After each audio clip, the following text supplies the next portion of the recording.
Hello everybody, my name is Carol and I'm a freelance lifestyle journalist who runs almostdiplomatic.com. It's where I share about my life as a millennial diplomat's wife, the good life without breaking the bank, and currently living in Berlin. So seeing how a lot of you loved the interview with Yuka the last time, I thought that I should feature more expat and diplomatic spouses here on the channel who may inspire you as much as they inspire me. But first of all, I have to apologize that this video is actually coming a lot later than expected. I did have to take a little bit of a break from YouTube. However, I'm explaining myself here because this is a whole new intro for an interview that was shot a couple of months back. That one had an intro of its own, however, it is quite dated by now. So allow me to introduce my friend, Anjana das Kasper. So she is also a diplomat's wife, married to a German diplomat, and they are currently posted here in Berlin for their home office time.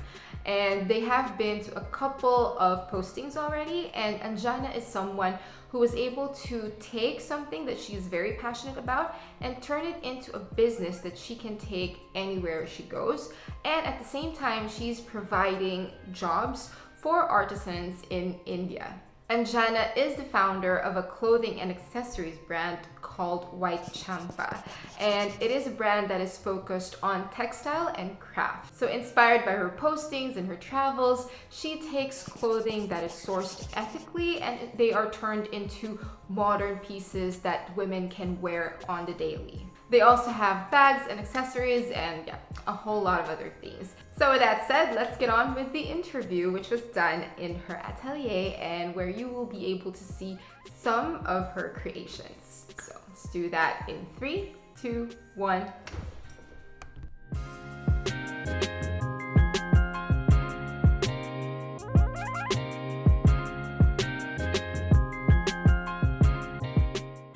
So for a lot of us diplomatic spouses, we love to showcase our culture with our outfits, especially for the events that we attend. And I think that Anjana's brand is really perfect for that because she uses traditional fabric from different parts of the world and puts it together with modern cuts. And that is something that I'm very interested in. So Anjana, can you tell us more about how White Champa started?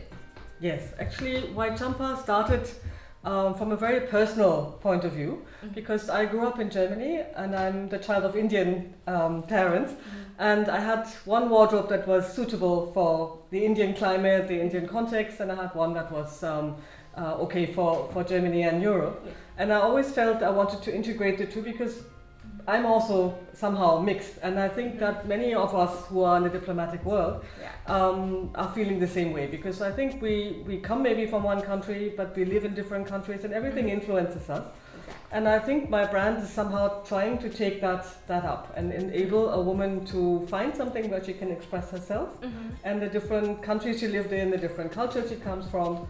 And so I think that is definitely one of the main design points that I have. So you said you started this in India. Were you there during your posting? Yes, actually my husband was posted in New Delhi for a while, and I had worked for a French company for many years, and that was a French company working in interiors. Yeah. And I felt I wanted to somehow do something that represented me and my approach to textiles, as I've just explained it to you. And I think that's when I saw my sort of opportunity there, and that was in 2006. Yeah. So I started it then. Yeah. Is there any difference between 14 years ago and now, when there's an actual movement for the everyday woman who wants to wear something from where she's from, but also make it modern? Yeah, I think the time when I was in India was already a time when young women wanted to somehow wear indigenous fabrics and use handcrafted fabrics, but they didn't want to wear traditional clothing. Yeah. Because the Indian sari or the salwar kameez sort of limits you in certain ways in your movement. Yeah. I mean, it doesn't limit everyone, but it does limit you in your sort of perception also of a modern woman. And I think that's why I had an audience already. Yeah. And the European women who were living there, they wanted to somehow incorporate what they saw. They loved Indian fabrics. So my response from the beginning, I think, was that people enjoyed my design sort of approach. And I think also because I make a lot of bespoke clothing, so the client has a lot of influence on how I make something. So I actually still design embroideries, but I allow them to sort of choose with me which colors to use and where to put them, where to put the embroidery, maybe even on the inside of a jacket, and then you know that it's there, but it's not even so much for the viewer. But it's something very personal, so it's something that becomes almost like an intimate exchange between the designer and the client. That's really cool. And then you said that as you move to like a different country, you also pick up certain influences from there. So can you tell us more about that? Yeah, I mean, we were posted in Thailand, we were posted in the Philippines, and especially in the Philippines, I incorporated a lot of the fabrics from the Philippines. I mean, I work with banana fiber, abaca, because it's beautiful, and again, it's, I think, also a textile that has a lot of appeal to people in South Asia, for example, in India, because there are very similar techniques of dyeing. And I think that, like for me, it's a way of bringing along something from a posting and incorporating that in the brand as a whole. And you had like really good postings. You said India, Thailand, and then Philippines, of course, like with all these various types of fabrics. I think that really gave you like a treasure trove of like things to choose from. And it's not only the fabrics, I also look at the traditional drape of the country. I mean, in Thailand you have fisherman's pants, so I have made a lot of modern trousers that are very easy to wear, but they follow the same shape of the sort of fisherman's trouser, for example, or Japanese textiles. There's a lot of similarity, and I think that's what I take myself from the journey of living in all these different countries, is that we are really a community of people, and I think that, like across countries, and I think textile people all over have very similar ideas, similar techniques, and I'll try to bring them together and show that we are really one. There's not that much difference between us, no matter how, like different age, different religion, different whatever. And I think that's, again, very much something that's very close to my heart. What is something that you picked up from the Philippines that you actually incorporated in your designs? Maybe a favorite?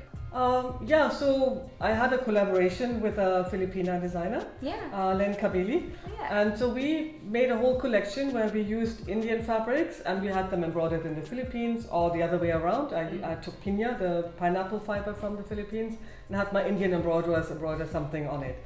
And I think that's outcome of the piña collaboration was my personal favorite, definitely. Yeah. So for people who don't know piña is like a fiber that's made out of pineapple, and it's something that we use on our traditional clothing in the Philippines a lot. So if you see those white like shirts that the men wear, which are a little bit see-through, those are called barongs, and they usually use piña for that. So see what we did, because we have a fabric that looks very similar to piña, which is called chanderi. It's actually a mix of silk and cotton. From India. And it's also a bit see-through and has very similar sort of visual appeal, has a very similar visual appeal. And I think that that was one of the things I did then for Philippine clients, that we used chanderi and we had Philippine embroiderers embroider on it, and it's very soft and you can wash it. So, like for me, one thing that is very close to my heart again and important is that we can put tradition in a modern context. I don't think that craft can survive without innovation, because I mean, you know very well that piña is not so easy to look after. It's very delicate. It's very delicate. You can't wash it, which especially when you live in a hot climate, it's not so easy to also not waste the embroidery work that's actually on it. And if you can only wear it a couple of times and a short while, it's actually a pity. So that's why we chose the chanderi, and now I have quite a few male clients who and my embroiderers also have started doing sort of the same kind of embroidery that we did for that you do for barongs. And so we had someone from the Philippine embassy, for example, wearing a barong for his national day, which was made in an Indian fabric. That's very interesting, and I really like how you are bringing cultures together. We have to accept that we are all one together, and we can share culture. Yeah. Which I think is. But I mean, one thing which I think is also very important is that you have to know about the significance of certain designs. Yeah. So I would never take, for example, fabric that is done by the dream weavers in Abaka For sure. and cut it up, because I know that these are sacred textiles. So I think they have to be the ones to cut it, right? That's the either they have to be the ones who cut it, or you don't cut them. I mean, they make other designs, and then you can make them into the clutches or the bags that they're making them. But I mean, you have to be in very close contact, and another issue that's I think important for that is that you have to give intellectual ownership to the person who is making this. Important. Yes. Because for me, it's not about like taking something that I find appealing and then pretending it's my design. Oh, for sure. Yeah. I mean, it's very. I mean, when we sell clothes, for example, and or accessories, we actually sometimes write the name of the person. Because I feel that's important. It's that person's contribution, and also the wearer of something or the user of something, they feel it somehow. There's an energy that connects people, and I think that's one thing that for me is more important than being trendy or fashionable. For sure. Is that connection. I think the first decision that I took was to keep my label small. Yeah. So that it becomes manageable. So the workforce, we are all really like a family, and we know each other. I know their life stories, they know mine, and also that I work with NGOs, for example, very often. I work with women NGOs especially, because I find in the sector of craft, also women are not as represented as men in India. I can say. So I work with women entrepreneurs, and I think that that's something that's very close to my heart. Yeah. So because I have a small label, I basically also make limited edition collections. So I order a fabric and they weave it for me.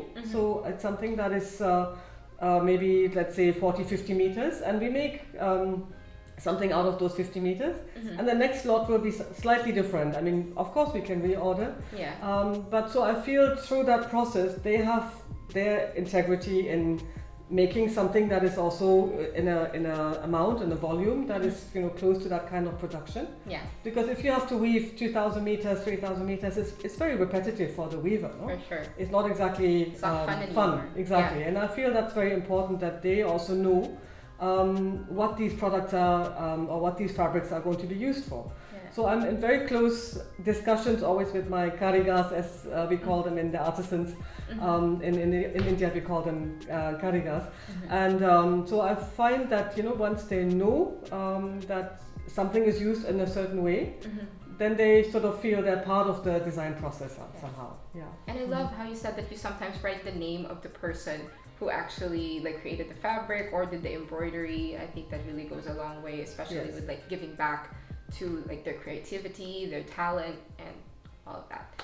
But I'm also a member of an organization called Cultural Intellectual Property Rights Initiative, and so this is one of our aims, that we really want to make sure that the cultural identity and the intellectual property is somehow also being rechanneled back into the community who makes these sort of designs. So I come from a country like Philippines that actually has a lot of stories embedded in our fabrics. So tribes that create weaving from their dreams, and also in the north we have people who create fabrics based on their experiences. So I wanted to ask you, are these factors huge in your decision process, when choosing the fabrics that will go into your clothing?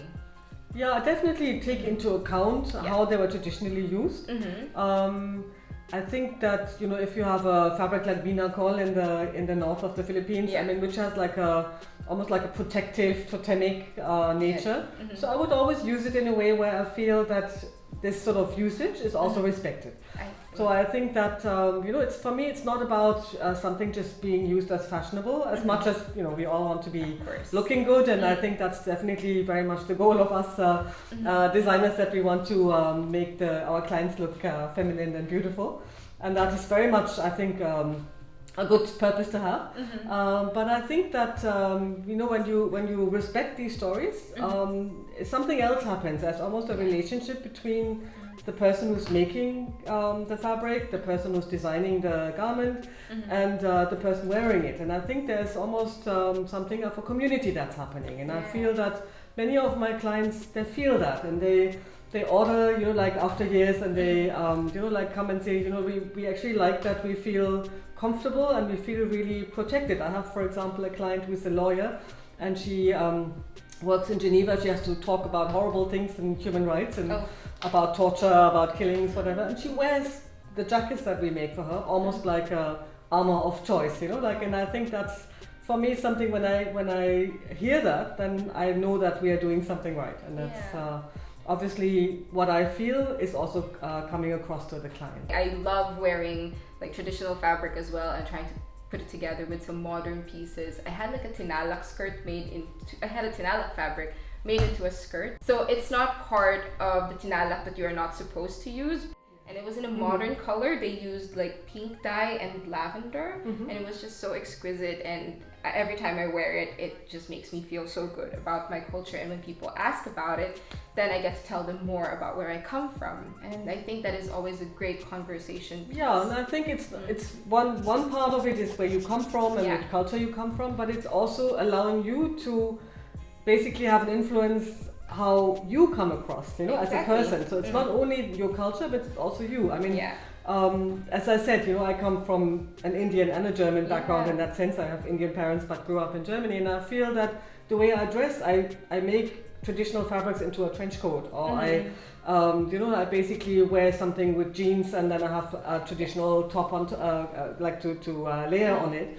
And I think that enables me to express my multicultural nature. Yes, I love that. And especially like in our country, and I think India is the same, like we have very different types of people, we have different tribes, different weavings, but at the end of the day, it is one country, it is one culture, and it brings us all together. Exactly. Yeah. But do you have any favorite fabrics that you have used before, and do they have like the ones that have an interesting story? I love to work with ikat fabric, for example, because I feel that's also a fabric or a technique of dyeing and weaving that connects all these countries that I lived in. Yeah. So we have ikat in India, we have ikat in Thailand, we have ikat in the Philippines, and all these different fibers. But it shows me that people have this longing to create something that's beautiful and opulent, and it allows me also to make a collection that has fabrics coming from all these different countries. Yeah. But it's still all one collection, and I think for me that says a lot. I mean, there's not much explanation needed. I think. Yeah. But okay, so with COVID currently, like we have a pandemic, how has that changed White Champa? Yeah, I think women are going out less, and so I think we definitely will have to make some changes in the way we also conceptualize collections. I would say White Champa was always a brand that aimed to allow you to wear clothes in the daytime and take them into the night, in terms of putting on a necklace, wearing some heels, and just changing things up a bit. So I think we always had that approach that we didn't want to make like a daytime and an evening collection. Okay. But I think the focus has to be more on comfort and being at home. And I think because we only work with natural fibers, I never worked with any artificial polyester or any other sort of fiber that is taking away from resources also that I feel are important to respect. And I think that we are in a good starting position, but I definitely feel we have to work towards e-commerce, which is something that is very different from the way I enjoy talking to my clients and meeting them in person. Yeah. And so we have to somehow try and make that online experience something that has the same personalization, that people feel that they can get that touch and that connection that we have all together via an online experience. And that's sort of my challenge for the time being, that I want to start selling more online, but still provide that personalized attention to detail, and also that sort of specification that the client feels that she has an input. Because it feels like it's not just buying clothing or buying accessories, it's more of an experience. Like, and it's almost many of my clients have become friends.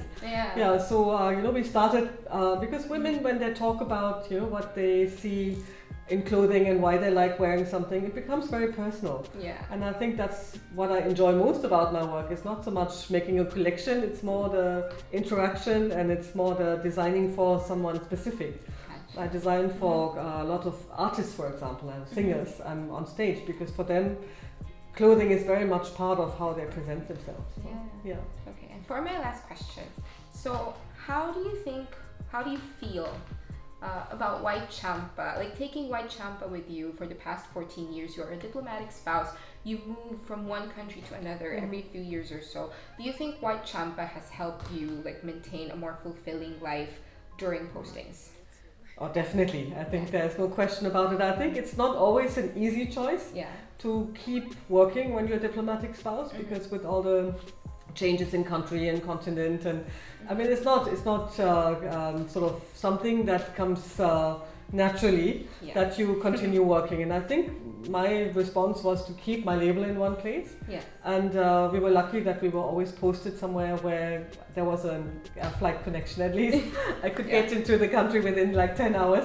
And I think as long as I could do that, I would say that it kept me sane also in many moments of posting, because being a spouse, I think has a lot of, a diplomatic spouse I would say, has a lot of responsibilities. And there's a lot asked of you, and there's not necessarily a lot of acknowledgement of it. I mean, I'm lucky that I have a husband who does appreciate what I do, but I think it kept me sort of my own person, and I think I would recommend that to every young woman, I mean, to continue some kind of career, whatever it is, whether it's for money or whether it's for passion or whether it's something that like comes to you, maybe actually only at a posting, but don't just sort of see yourself as a spouse. I think that's very important, and always have something for yourself. I think that is something that I'm also very passionate about in Almost Diplomatic, like just really convincing people to go for something that you really like, that you think not just about the money. If it's something that will leave you feeling fulfilled, then that's already 100% of what you need from that project or endeavor. So thank you so much, Anjana, for sitting with me and showing me your collection. I enjoyed so much, and I hope that we get to do this again sometime, and then maybe talk about other things in your new projects. I'm pretty sure a lot of things are coming with White Champa. So guys, thank you so much for watching. You can follow White Champa on Instagram and their other social media. I will put everything on the description box. Just check it out. And thank you so much, and see you again soon. Bye. Bye.